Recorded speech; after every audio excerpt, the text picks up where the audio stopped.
ગયા વર્ષના 10મા મહિનામાં સુરત સાયબર સેલ દ્વારા એક અમરોલી વિસ્તારમાં રેડ કરવામાં આવેલ હતી, જેમાં મુખ્ય આરોપી પ્રવીણ દાદલને અરેસ્ટ કરવામાં આવેલ હતો અને એમની પાસેથી 124 કિટ ની અમે લોકોને વિગતો મળી હતી.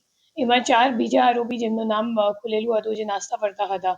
એ ચાર આરોપીને સુરત સાયબર સેલની ટીમો દ્વારા પરમ દિવસે રાત્રે એક ઓપરેશન કરવામાં આવ્યું, જેમાં ચારો આરોપીઓને સતત મતલબ 25 માણસો આપણી 25 પોલીસની ટીમ બનાવીને ચાર નાસ્તા ફરતા આરોપીઓને એક સાથે અરેસ્ટ કરવામાં આવ્યું છે.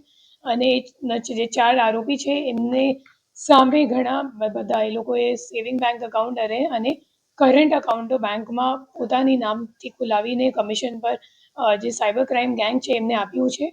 અને એ લોકોએ જો કમિશન છે તો સેવિંગ બેંક એકાઉન્ટમાં એ લોકો 30,000ની કમિશન લીધી છે અને કરંટ એકાઉન્ટની એ લોકોએ 1 લાખ રૂપિયા દીઠ પર એકાઉન્ટની એ લોકોએ કમિશન લીધી છે. એ મામલો અમે લોકોની સામે આવેલું છે અને જે આપણી પાસે 154 બેંક એકાઉન્ટો છે તો એની સામે 401 NCCRP કમ્પ્લેન્ટ્સ નોંધાયેલ છે અને ટોટલ જે ટ્રાન્ઝેક્શન્સનો અમાઉન્ટ છે એ ટોટલ 212 કરોડ અને 88 લાખનું અમે લોકોને ટ્રાન્ઝેક્શન્સ આ તમામ ખાતાઓમાં મળી આવ્યું છે. અને હાલ આ દિશામાં તપાસ આગળ ચાલુ છે. અમે લોકોને જોવાનું છે કે કેટલા બધા NCCRP કમ્પ્લેન્ટ્સ FIRમાં તબદીલ થઈ ગયા છે અને એમાં આજે આપણા નાસ્તા ફરતા આરોપીઓ છે એ તમામ કેટલા દેશભરમાં કેટલા બધા ગુનાઓમાં હજી વોન્ટેડ છે.